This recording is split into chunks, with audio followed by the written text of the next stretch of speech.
Well, the rise in cases leads to a major medical group to recommend more masking for students and teachers when the school year starts. The American Academy of Pediatrics recommends masks continue to be worn this school year.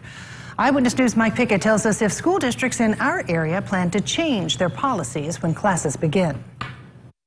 We recognize that there are lots of people that are not vaccinated, but it is only being recommended that people wear masks. We are going to be mask optional. That's the plan for masking in Muhlenberg County, McLean County, and other tri-state school districts when students return next month. Districts are finalizing their plans as the American Academy of Pediatrics recommends masks for staff and students as young as 2 years old, regardless of vaccination.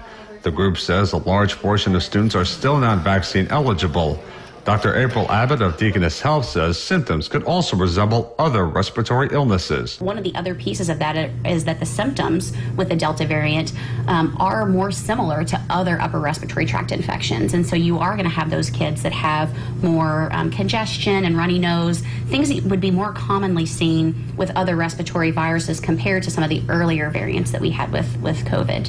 Earlier this year, the CDC said vaccinated teachers and students don't need to wear masks. School districts in the Owensboro area and in McLean County say mask wearing will remain voluntary. It's going to be a parent's choice.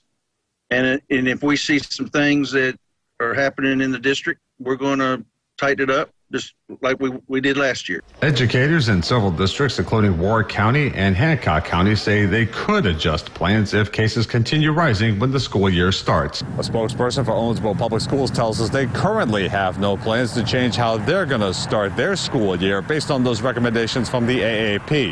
In Owensboro, Mike Pickett, Eyewitness News.